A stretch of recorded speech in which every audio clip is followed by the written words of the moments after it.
एक सम्राट एक दिन सुबह अपने बगीचे में निकला। निकलते ही उसके पैर में कांटा गड़ गया। बहुत पीड़ा उसे हुई और उसने सारे साम्राज्य में जितने भी विचारशील लोग थे उन्हें राजधानी आमंत्रित किया और उन लोगों से कहा, ऐसी कोई आयोजना करो कि मेरे पैर में कांटा न गड़ पाए। वे विचारशील लोग हजारों की संख्या में महीनों तक विचार करते रहे और अंततः उन्होंने ये निर्णय किया कि सारी पृथ्वी को चमड़े से ढांक दिया जाए ताकि सम्राट के पैर में कांटा न गड़े। ये खबर पूरे राज्य में फैल गई। किसान घबरा उठे। अगर सारी जमीन चमड़े से ढक दी गई तो अनाज कैसे पैदा होगा। सारे लोग घबरा उठे। राजा के पैर में कांटा न गड़े, कहीं इसके पहले सारी मनुष्य जाति की हत्या तो नहीं कर दी जाएगी, क्योंकि सारी जमीन ढक जाएगी तो जीवन असंभव हो जाए। लाखों लोगों ने राजमहल के द्वार पर प्रार्थना की और राजा को कहा, ऐसा न करें, कोई और उपाय खोजें। विद्वान फिर बुलाए गए और उन्होंने कहा, तब दूसरा उपाय यह है कि पृथ्वी से सारी धूल अलग कर दी जाए, कांटे अलग कर दिए जाएं ताकि आपको कोई तकलीफ ना हो। कांटों की सफाई का आयोजन हुआ। लाखों मजदूर राजधानी के आसपास झाड़ुएं लेकर रास्तों को, पथों को, खेतों को कांटों से मुक्त करने लगे। धूल के बवंडर उठे, आकाश धूल से भर गया। लाखों लोग सफाई कर रहे थे। एक भी कांटे को पृथ्वी पर बचने नहीं देना था। धूल नहीं बचने देनी थी ताकि राजा को कोई तकलीफ ना हो, उसके कपड़े भी खराब ना हो, कांटे भी ना गड़े। हजारों लोग बीमार पड़ गए, इतनी धूल उड़ी। कुछ लोग बेहोश हो गए क्योंकि 24 घंटा अखंड धूल उड़ाने का क्रम चलता था। धूल वापस बैठ जाती थी, इसलिए क्रम बंद भी नहीं किया जा सकता था। सारी प्रजा में घबराहट फैल गई। लोगों ने राजा से प्रार्थना की, ये क्या पागलपन हो रहा है। इतनी धूल उठा दी गई है कि हमारा जीना दूभर हो गया, सांस लेना मुश्किल है। कृपा करके ये धूल के बादल वापस बिठाए जाएं, कोई और रास्ता खोजा जाए। फिर हजारों मजदूरों को कहा गया कि वे जाके पानी भरें और सारी पृथ्वी को सींचें। नदी और तालाब सूख गए। लाखों भिश्तियों ने सारी राजधानी को, राजधानी के आसपास की भूमि को पानी से सींचा। कीचड़ मच गई, गरीबों के झोपड़े बह गए, बहुत मुसीबत खड़ी हो गई। फिर राजा से प्रार्थना की गई कि ये क्या हो रहा है, क्या आप हमें जीने न देंगे? क्या आपके पैर में एक कांटा लगता है तो हम सबका जीवन मुश्किल हो जाएगा?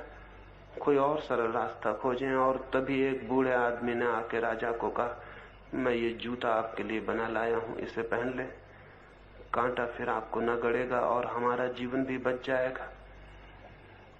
राजा हैरान हुआ, इतना सरल उपाय भी हो सकता था क्या?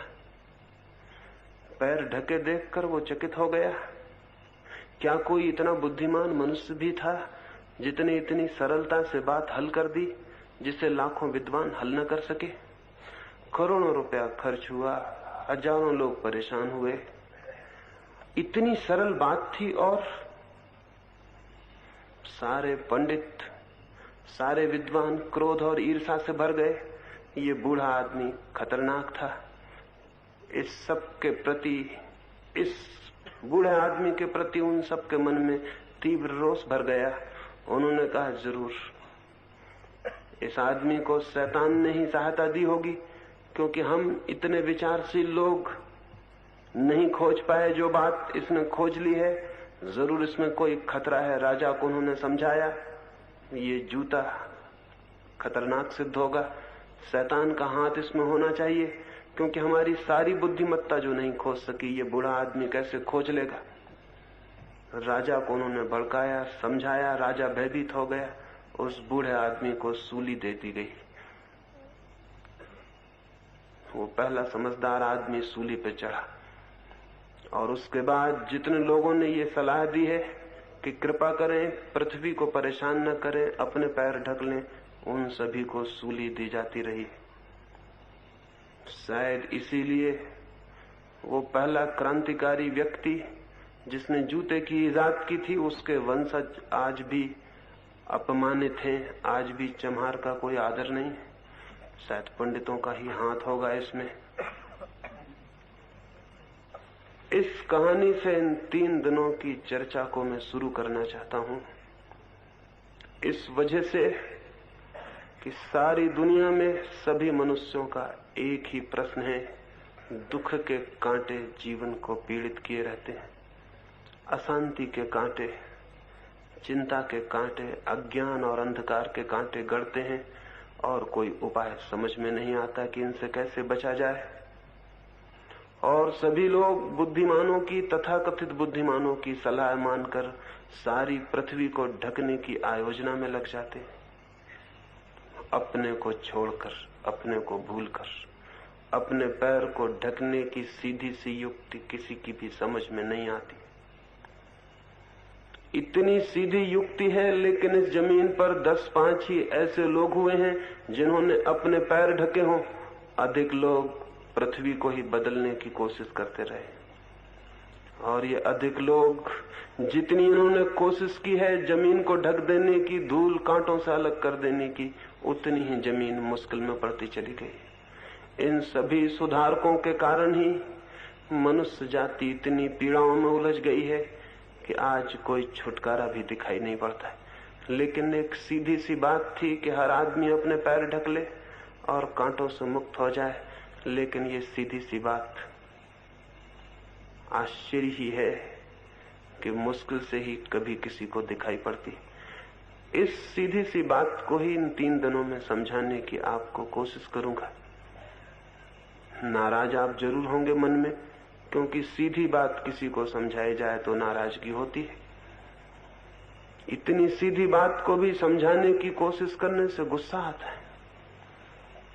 ऐसा लगता है कि क्या आप हमें इतना नासमझ समझते हैं कि सीधी सी बात को हमें समझाएं। लेकिन क्षमा मैं बाद में मांग लूंगा, बात तो यही मुझे समझानी है, क्योंकि यही एकमात्र कष्ट है मनुष्य के सामने। कांटे उसे चुभते हैं, लेकिन पैर को जूते से ढकने का ख्याल नहीं आता है। सब तरफ दृष्टि जाती है, हजारों उपाय सूझते हैं जीवन को शांत कर लेने के, एक उपाय भर नहीं सूझता है अपने को बदल लेने का, अपने को ढक लेने का।